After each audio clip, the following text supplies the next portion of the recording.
تعالى ومن الناس من يشري نفسه ابتغاء مرضات الله والله رؤوف بالعباد رب اشرح لي صدري ويسر لي أمري واحلل عقدة من لساني يفقه قولي رب زدني علما اللهم رب زدني علما اللهم ألهمني رشدي وأعذني من شر نفسي آمين. حاضرین جمعہ، ہر قسم کی حمد و ثنا، بڑائی و کبریائی، تعریف و تسبیح اللہ وحدہ لا شریک، خالق کائنات، مالک ارض و سما کے لیے لائق و زیبا ہے. بے بہت درود و سلام ہو پیارے نبی جناب محمد رسول اللہ صلی اللہ علیہ وسلم پر، جو اس کائنات کے لیے رحمت بن کر تشریف لائے. اللہم صلی علی محمد وعلی آل محمد کما صلیت علی ابراہیم وعلی آل ابراہیم انکا حمید مجید. اللہم بارک علی محمد وعلی آل محمد کما بارکت علی ابراہیم وعلی آل ابراہیم انکا حمید مجید. حاضرین جمعہ، یہ ماہ محرم اسلامی تاریخ کا پہلا مہینہ شروع ہو چکا ہے، اور آج غالباً محرم کی 2 تاریخ ہے. 1445 ہجری میں ہم داخل ہو چکے ہیں. 1444 ہجری کا اختتام ہو چکا ہے. گویا یہ اسلامی سال کا پہلا مہینہ ہے اور نئے سال میں ہم داخل ہو چکے ہیں. اس کا صاف صاف مطلب یہ ہے کہ ہماری عمر کا 1 سال اختتام کو پہنچ چکا.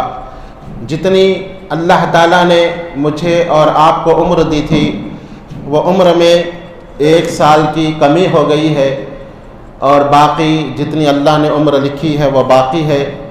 تو ہمیں چاہیے کہ ہم اس باقی عمر میں اللہ کی عبادت کریں. پتہ نہیں باقی کتنی ہماری عمر ہے. نبی اکرم صلی اللہ علیہ وسلم نے فرمایا کہ میری امت کی عمریں 60 اور 70 کے درمیان ہیں. اوسطاً ایوریج اگر آپ نکالیں تو اس امت کے لوگ 60 اور 70 سال تک زندہ رہیں گے. بہت کم لوگ ایسے ہوں گے جو 70 سال کو کراس کریں گے، یا 70 سال کے بعد ان کو اللہ تعالیٰ زندگی عطا کرے گا. بہت کم لوگ. تو تقریباً اوسط 60 اور 70 کے درمیان عمریں ہیں.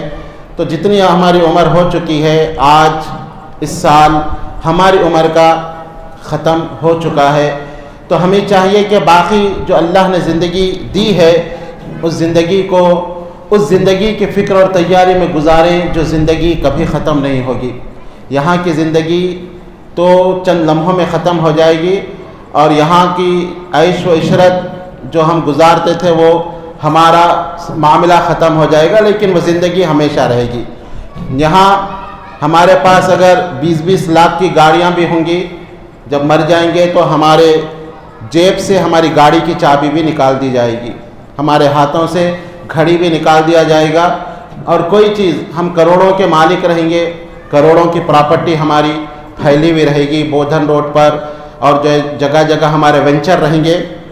لیکن یہ کوئی چیز جب ہماری روح نکلے گی تو کوئی چیز ہمارے کام نہیں آئے گی. ہم تنہا اس زندگی کی طرف سفر کریں گے. تو اس زندگی کے لیے ہم اتنی تگ و دو کرتے ہیں جو ختم ہونے والی ہے، اور وہ زندگی جو ہمیشہ باقی رہنے والی ہے اس کے لیے ہمیں کوشش اور فکر کرتے رہنا چاہیے. ہمارے کیلنڈر کا آغاز، اسلامی کیلنڈر کا آغاز ماہ محرم سے اس مناسبت سے رکھا گیا کہ اللہ تعالیٰ نے قرآن میں بھی اس دن کو پہلا دن کہا. لَمَسْجِدٌ أُسِّسَ عَلَى التَّقْوَى من اول یوم احق ان تقوم فیہ رجال یحبون ان یتطہروا واللہ یحب المتطہرین. اللہ نے فرمایا کہ وہ مسجد جس کی بنیاد تقوی پہ رکھی گئی تھی پہلے دن سے، اول یوم، پہلا دن، وہ کون سی مسجد تھی؟ وہ مسجد قباء تھی. اور اس کی بنیاد کب رکھی گئی؟ 1 محرم کو نبی اکرم صلی اللہ علیہ وسلم نے ہجرت کرنے کے بعد محرم کی 1 تاریخ کو اللہ کے نبی نے مسجد قباء کی بنیاد رکھی، جہاں پر آپ صلی اللہ علیہ وسلم 3 دن تک رکے رہے، اور اسلام کی یہ سب سے پہلی مسجد تھی. تو اللہ تعالیٰ نے اسی کی طرف اشارہ کرتے ہوئے کہا کہ وہ مسجد جس کی بنیاد تقوی پہ رکھی گئی، من اول یوم، پہلے دن سے، احق ان تقوم فیہ، آپ زیادہ حقدار ہیں کہ آپ وہاں پہ رکے رہیں، فیہ رجال یحبون ان یتطہروا، وہاں کے رہنے والے جو لوگ ہیں وہ پاکی اور صفائی کو پسند کرنے والے ہیں، واللہ یحب المتطہرین، اور اللہ تعالیٰ بھی پاک صاف رہنے والوں سے محبت کرتا ہے۔ تو اللہ تعالیٰ نے اس کو پہلا دن کہا، تو اسلامی کیلنڈر کے آغاز میں اسی دن کو پہلا دن کہہ کر ہمارا کیلنڈر بنایا گیا اور ہماری تقویم بنائی گئی۔ اور ہمارے کیلنڈر کو بنانے والے امیر المومنین عمر بن خطاب رضی اللہ عنہ تھے۔ اس سے پہلے جو کیلنڈر تھا کسی خاص واقعے کی طرف منسوب کر کے لوگ تاریخ بیان کرتے تھے، جیسے واقع فیل جو ہوا، ہاتھیوں کا لشکر مکے کو ڈھانے آیا، ایک عظیم واقعہ تھا، تو اس کو دلیل بنا کے لوگ کہتے کہ یہ جو بات ہو رہی ہے واقع فیل کے 10 دن کے بعد یا واقع فیل کے 1 مہینے کے بعد، اللہ کے نبی صلی اللہ علیہ وسلم واقع فیل کے 40 دن کے بعد پیدا ہوئے، تو اس کو اس طرح دلیل بنایا جاتا۔ یا پھر اس سے پہلے جو کیلنڈر جس کو ہم یوز کرتے ہیں وہ بھی شخصیت کے نام پر ہے، عیسیٰ علیہ السلام، عیسوی، کہ عیسیٰ علیہ السلام کے پیدا ہونے کے اتنے دن کے بعد۔ ابھی جو 2023 عیسوی چل رہا ہے، اس کا مطلب یہ ہے کہ عیسیٰ علیہ السلام اس دنیا میں آ کر یا اس دنیا سے گئے ہوئے 2023 سال ہو گئے ہیں، تو عیسوی یہ شخصیت کے بنیاد پر پڑھی۔ اور اس سے پہلے کی جو تاریخیں تھیں وہ بھی عیسیٰ علیہ السلام کے نام پر بنی، اس کو قبل مسیح کہا جاتا تھا، قاف میم، کہ عیسیٰ علیہ السلام کے پیدا ہونے سے 10 سال پہلے یہ واقعہ ہوا، اس کا مطلب 10 قبل مسیح، 50 قبل مسیح۔ تو پہلی جو تاریخیں تھیں وہ شخصیت کی بنیاد پہ رکھی گئی۔ عمر رضی اللہ عنہ نے سوچا کہ ہم اسلامی تاریخ کو بنائیں گے، تو انہوں نے کسی شخصیت کے نام پر ہمارے اس کیلنڈر کا آغاز نہیں کیا، بلکہ انہوں نے ایک عظیم واقعہ ہجرت، جو ایک عظیم الشان واقعہ تھا، جو مسلمانوں کی آزمائش کا ایک واقعہ تھا، جس میں ایک مسلمان اللہ کی رضا کی خاطر اپنے وطن کو چھوڑا تھا، اور وطن وہ بھی ایسا وطن جس کی محبت ہر مسلمان کے دل میں رہتی ہے، مکۃ المکرمہ، ہر مسلمان اس سے محبت کرتا ہے، ہر مسلمان وہاں جانے کی خواہش کرتا ہے۔ لیکن صحابہ کرام نے اس شہر کو جس کو اللہ نے بلد امین کہا، جس کو اللہ تعالیٰ نے جس کی مسجد کو پہلی مسجد کہا، جس میں ایک نماز پڑھنے کو 1 لاکھ سے زیادہ نمازوں کا اجر و ثواب اللہ نے قرار دیا، اس شہر میں رہنے والے یہ صحابہ، جہاں ان کا بچپنا گزرا، جہاں ان کا لڑکپن گزرا، جس گلیوں میں وہ کھیلتے تھے، جس گلیوں میں انہوں نے زندگی گزاری، جس شہر میں ان کے اپنے کاروبار تھے، جس جگہ ان کے اپنی رشتہ داریاں تھیں، جہاں ان کے بیوی بچے تھے، اللہ کے حکم پر اپنے اس عزیز شہر کو، اپنے اس عزیز وطن کو چھوڑنا یہ بہت بڑے دل گردے کی بات ہے، لیکن انہوں نے چھوڑا، اور یہ درس دیا کہ ایک مسلمان سب سے زیادہ اللہ سے محبت کرتا ہے، ایک مسلمان سب سے زیادہ اسلام سے محبت کرتا ہے۔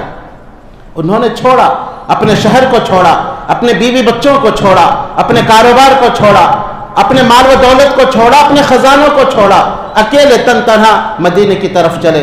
اور خود پیارے نبی جناب محمد رسول اللہ صلی اللہ علیہ وسلم جب ہجرت کرنے لگے، مکے سے باہر نکلے، تو مکے کی طرف آپ نے رخ کیا، آپ کی آنکھوں میں آنسو تھے، اور آپ کہنے لگے اللہ کی قسم، اے مکہ تو میرا محبوب شہر ہے، تو مجھے پسندیدہ شہر ہے، اور اللہ کے نزدیک بھی تو بڑا پسندیدہ اور محبوب شہر ہے، اگر تیرے رہنے والے مجھے نکلنے پر مجبور نہ کرتے میں کبھی تجھے چھوڑ کر نہیں جاتا۔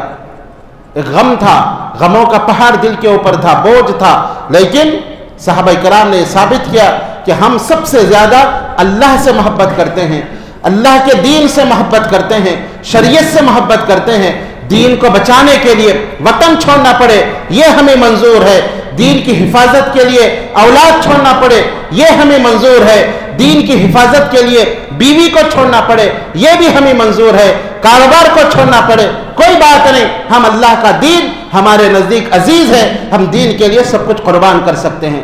یہ ایک عظیم الشان درس تھا میرے دوستو۔ وطن چھوڑنا یہ کوئی معمولی بات نہیں ہے، جہاں سب کچھ آپ جمع ہوئے ہوں، جہاں سب کچھ آپ کا ہو، جہاں آپ کے رشتہ دار، بیوی، بچے، کاروبار سب کچھ ہو، اور صرف دین کے لیے آپ وطن چھوڑیں، یہ بڑے دلگردے کی بات ہے۔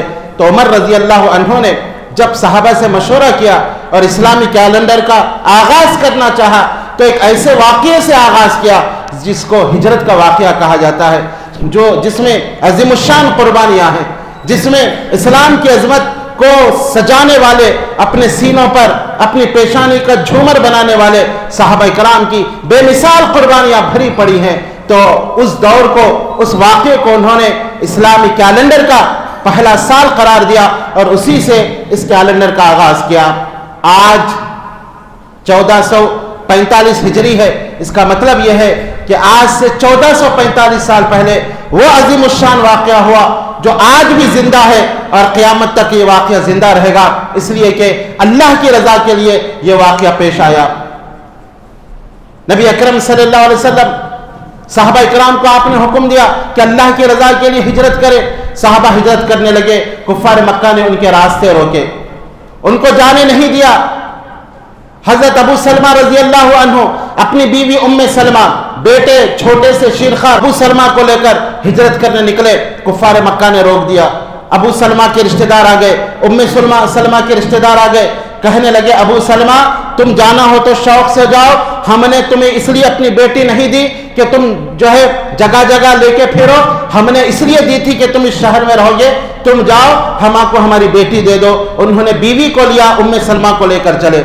ابو سلمہ کے گھر والوں نے دیکھا تو ان کی بیوی سے بچے کو چھینا اور کہا اگر تم بیٹی کو لے جاتے ہو تو یہ بچہ یہ ہمارا وارث ہے، اس چھوٹے سے بچے کو ہم لے جائیں گے۔ سلمہ کو لیا اور سسرال والے چلے گئے، گھر والے چلے گئے۔ ابو سلمہ رضی اللہ عنہ تن تنہا بیوی کو چھوڑا، بچوں کو چھوڑا، کاروبار کو چھوڑا، مدینے کی طرف چلے گئے۔ ام سلمہ رضی اللہ عنہ روزانہ اس جگہ آتی جہاں شوہر اور بچہ جہاں سے بچھڑ گئے تھے، وہ آتی، صبح آتی، شام تک روتی، اپنے بچے کو یاد کر کے، اپنے شوہر کو یاد کر کے پھر شام گھر کو چلے جاتی۔ کچھ دنوں تک یہی معاملہ چلتا رہا۔ ایک دن خاندان کے ایک آدمی کو رحم آیا اور کہا کہ تم کیوں اس عورت کو اس کے شوہر اور بچے سے جدا کر رہے ہو، اس کے راستے کو چھوڑو۔ وہ اکیلی مدینے کے لیے نکلی۔ جب ابو سلمہ کے گھر والوں کو پتا چلا، انہوں نے بچے کو لا کر دیا۔ اب یہ تن تنہا 400 کلومیٹر کا سفر اکیلی عورت نکلتی ہے اللہ کے نام پر۔ کس قدر یہ عظیم الشان قربانی عورتوں نے دی۔ حضرت صہیب رومی رضی اللہ عنہ ہجرت کرنے کے لیے نکلے، کفار مکہ نے ان کو گھیرا اور کہا اے صہیب جب تم روم سے آئے تھے تو تم غریب اور فقیر تھے، یہاں کاروبار اور تجارت کر کے تم آج مکے کے مالدار ہو، مکے کے مالداروں میں تمہارا شمار ہوتا ہے، تم کیسے مکہ چھوڑ کر جا سکتے ہو؟ صہیب رومی نے پوچھا یہ بتاؤ اگر میں اپنا پورا مال تم کو دے دوں کیا تم راستہ چھوڑو گے؟ کہا بالکل۔ کہا میرے دروازے کے نیچے وہاں میرا سونا اور پورا خزانہ رکھا ہوا ہے، تم وہ لے لو اور راستہ چھوڑو۔ پورا مال دے دیا۔ تن تنہا اکیلے سفر کر کے مسجد نبی پہنچے، مسجد قباء، اللہ کے نبی موجود تھے، وہاں پہنچے تو اللہ کے نبی صلی اللہ علیہ وسلم نے فرمایا بخ بخ یا صہیب، اے صہیب تم نے بہت عمدہ سودا کیا ہے، تم نے بہت بہترین سودا کیا ہے۔ صہیب رومی پریشان، اے اللہ کے نبی آپ کو کیسے پتا چلا؟ فرمایا تمہارے آنے سے پہلے جبرائیل نے مجھے آ کے یہ خبر دی وَمِنَ النَّاسِ مَن يَشْرِي نَفْسَهُ ابْتِغَاءَ مَرْضَاتِ اللَّهِ وَاللَّهُ رَءُوفٌ بِالْعِبَادِ۔ اور لوگوں میں سے کچھ لوگ ایسے ہیں جو اللہ کی رضا کے لیے اپنا سب کچھ لٹا دیتے ہیں، اپنے مال اپنی جان سب کچھ قربان کر دیتے ہیں، اور اللہ تعالیٰ اسے لوگوں سے محبت کرتا ہے۔ تمہارے بارے میں تو اللہ نے قرآن میں آیتیں نازل کی، تم سب کچھ لٹا کے آئے، ایمان بچا کے آئے، گویا تم سب کچھ بچا کے آئے ہو، تم نے کچھ نہیں لٹایا، دنیا کا مال دنیا کی کوئی حیثیت نہیں، تم ایمان بچا دیے، گویا تم نے سب کچھ بچا لیا، تم نے اپنی آخرت کو بچا لیا، تم نے اپنی جنت کو بچا لیا۔ تو میرے دوستو صحابہ کرام رضی اللہ عنہ مجمعین نے سب کچھ اللہ کے راستے میں لٹا کر، قربانی دے کر ہجرت کا راستہ طے کر کے وہ مدینہ منورہ پہنچنے لگے۔ یہاں تک کہ پیارے نبی جناب محمد رسول اللہ صلی اللہ علیہ وسلم بھی کتنی اذیتوں سے، کتنی پریشانیوں سے ابو بکر صدیق رضی اللہ عنہ کو لے کر غار ثور میں 3 دن قیام کرتے ہیں۔ 3 دن ابو بکر صدیق ڈر رہے ہیں کہیں کفار مکہ ہم کو پکڑ نہ لے۔ اللہ کے نبی تسلی دیتے کہ ابو بکر ڈرو نہیں، اللہ ہمارے ساتھ ہے۔ اور اللہ تعالیٰ نے اس واقعے کو قرآن کے اندر یوں ذکر کیا کہ اس وقت کو یاد کرو جب اللہ کے نبی اپنے ساتھی سے کہہ رہے تھے اذ یقول لصاحبہ لا تحزن ان اللہ معنا، کہ ڈرو نہیں اللہ ہمارے ساتھ ہے، اللہ تعالیٰ نے مدد کی۔ نبی اکرم صلی اللہ علیہ وسلم ابو بکر صدیق رضی اللہ عنہ کو لے کر وہ مشکل سفر طے کر کر مدینہ منورہ پہنچتے ہیں۔ تو میرے دوستو، یہ ہماری تاریخ ہم کو یہ درس دے رہی ہے، یہ قربانیوں سے بھری ہوئی تاریخ ہے۔ یہ ہماری ہجری کا جب بھی آغاز ہوتا ہے، ہر مسلمان کو وہ قربانیوں کو یاد کرنے کی ضرورت ہے۔ ہجرت کی قربانیاں، صحابہ اکرام نے کیسے دین کے لیے قربانی دی، سب کچھ لٹا کے آئے۔ اور پھر انصاریوں کی قربانیاں، جنہوں نے اپنے پورے دلوں کے دروازے، گھروں کے دروازے، مال کے دروازے ان آنے والے مہاجر صحابہ کے لیے انہوں نے پیش کر دیے۔ حالانکہ مدینے کے جو انصار تھے وہ کوئی مالدار لوگ نہیں تھے، لیکن پھر بھی انہوں نے جو ایثار و قربانی کا درس دیا مہاجرین کے لیے، یہ ایمان بچا کے آئے تھے، اپنے وطن کو چھوڑ کر آئے تھے، اور انہوں نے جگہ دی، اپنے بھائی سے زیادہ عزت دی، محبت کی۔ یہاں تک کہ عبد الرحمن بن عوف رضی اللہ عنہ کو ایک صحابی جو مدینے کے انصار تھے، انہوں نے کہا کہ عبد الرحمن، میری 2 بیویاں ہیں، تم دیکھ لو جو تم کو پسند ہے، میں طلاق دے دیتا ہوں، تم اس سے نکاح کر لو۔ میرے 2 باغ ہیں، ایک باغ تم لے لو جس کو تم پسند کرتے ہو۔ میرے دوستو، یہ کیسی قربانی ہے؟ یہ عظیم الشان قربانی ہے۔ اپنا مال، اپنی دولت دوسروں کو یہ صرف اللہ کی رضا کے لیے دینا، یہ میرے دوستو، یہ ہماری تاریخ یہ بتاتی ہے۔ لیکن آج ہمارا معاملہ کیا ہے؟ اچھا وہ فلاں گاؤں سے آئے، وہ نظام آباد کے نہیں ہیں، وہ ان کو ہوتا نہیں دینا چاہیے، وہ یہاں کے نہیں ہیں، وہ تو فلاں جگہ سے آئے ہیں، وہ تو جینے کے لیے آئے ہیں۔ یہ آج ہماری ذہنیت، گندی ذہنیت آج ہم لوگوں کی ہو گئی ہے۔ صحابہ کرام کا ایثار دیکھیں، قربانی کا جذبہ دیکھیں کہ وہ 450 کلومیٹر سفر کر کے آنے والے صحابہ کے لیے انہوں نے ہر چیز کو قربان کر دیا، نصرت کی، انہوں نے مدد کی، اپنے گھر کو دیا، کاروبار میں شریک کیا۔ اسی لیے آپ صلی اللہ علیہ وسلم نے فرمایا کہ لوگوں، میں نے سب کا حق ادا کیا سوائے انصار کے۔ انصار کا حق میں ادا نہیں کر سکا، کل قیامت کے دن اللہ تعالیٰ ہی بدلہ دے گا۔ اور آپ صلی اللہ علیہ وسلم نے فرمایا کہ لوگ بڑھتے جائیں گے، انصار گھٹتے جائیں گے۔ اور آپ صلی اللہ علیہ وسلم نے اپنے آخری دنوں میں وصیت کی کہ لوگوں، انصار کے معاملے میں اللہ سے ڈرنا، ان کی قربانیاں کوئی معمولی قربانی نہیں، یہ بڑی عظیم الشان قربانیاں ہیں۔ ان کے تعلق سے ہمیشہ اللہ سے ڈرتے رہنا، ان کے ساتھ حسن سلوک کرنا۔ اور آپ صلی اللہ علیہ وسلم نے ایک حدیث میں فرمایا جو انصار سے محبت کرتا ہے وہ مجھ سے محبت کرتا ہے، جو انصار کو تکلیف دیتا ہے وہ مجھ کو تکلیف دیتا ہے۔ تو میرے دوستو، یہ مہاجر کی ہجرت اور انصار کی قربانیاں یہ ہمارے اسلامی کیلنڈر سے جڑی ہوئی ہیں۔ اسلامی سال کے آغاز میں یہ 2 چیزیں ہمیں درس دیتی ہے کہ ہم اللہ کے لیے ہر چیز قربان کرنا سیکھیں، اور پھر اللہ کی رضا کے لیے ہم خود بھوکے رہ کر دوسروں کو کھلانا سیکھیں۔ واقعہ آپ لوگ سنتے ہیں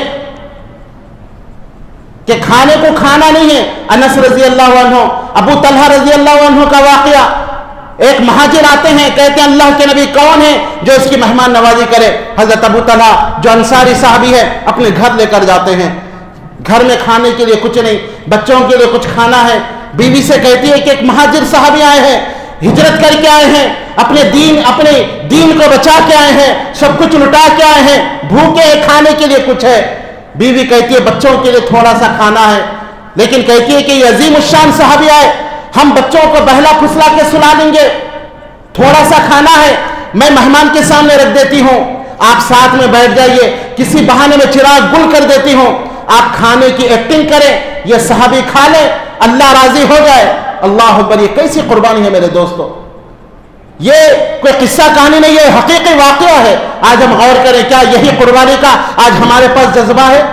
وہ بھی تو انسان تھے، لیکن عورت کے اندر جذبہ، ہم بھوکے رہے، ہمارے بچے بھوکے رہے، لیکن ایک وہ شخص جو دین کے لیے آیا ہے، جو سب کچھ لٹا کے آیا، وہ پیٹ بھر کر کھائے، ہم بھوکے سو جائیں، کوئی مسئلہ نہیں۔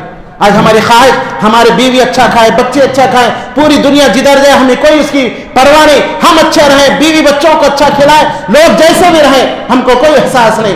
یہ اسلامی تعلیمات نہیں ہے۔ یہاں پہ ایک دوسرے کا خیال رکھنا ہے، نبی اکرم صلی اللہ علیہ وسلم نے فرمایا وہ مومن نہیں جو پیٹ بھر کر کھائے اور اس کا پڑوسی بھوکا سو جائے۔ کیسی عظیم الشان، بچوں کو بہلا پھسلا کے سمجھا کے ان کے پیٹ کو کاٹ کے سلا دیا عورت نے، خود بھوکی رہی، شوہر بھوکا ہے، مہمان کو کھلا دیا۔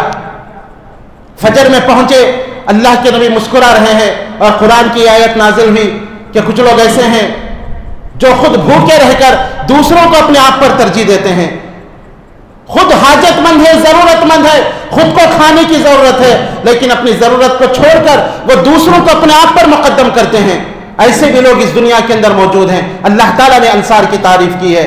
تو میرے دوستو، یہ ہمارا ہجری کیلنڈر کا یہ آغاز ہمیں یہ درس دے رہا ہے کہ ہم اسلام کے لیے ایثار و قربانی کا جذبہ بھی پیدا کریں، اور پھر اسلام کی خاطر آنے والوں کے لیے ہم اپنے دلوں کو صاف ستھرے رکھیں، دلوں میں کینہ، کپٹ، بغض، حسد، جلن نہ رکھیں، دلوں کو صاف ستھرا رکھ کر ہم مسلمان مل جل کر رہیں۔ مسلمان جس علاقے کا بھی ہو، جس شہر کا بھی ہو، وہ اپنے بھائی سے زیادہ عزیز ہوتا ہے، وہ اپنے آپ سے زیادہ عزیز ہوتا ہے، اس لیے کہ یہ دین ہمیں سکھاتا ہے کہ ہم محبت کریں تو اسلام کے لیے، نفرت کریں تو اسلام کے لیے، دوستی کریں تو اسلام کے لیے، دشمنی کریں تو اسلام کے لیے۔ اللہ تعالیٰ سے میری دعا ہے کہ اللہ تعالیٰ اس ماہ مقدس میں جو حرمت والا مہینہ ہے، اس کے قربانیاں اور اس کے کیلنڈر کے جو واقعات ہیں، اللہ تعالیٰ ہمیں ہمارے دل کے اندر ان کو بٹھانے کی اور وہی قربانی اور ایثار کا جذبہ ہم اپنے اندر پیدا کرنے کی اللہ تعالیٰ توفیق عطا فرمائے۔ بارک اللہ لی ولکم فی القرآن العظیم ونفعنی وإیاکم من الآیات والذکر الحکیم، انہ تعالی جواد کریم ملک بر رؤوف الرحیم۔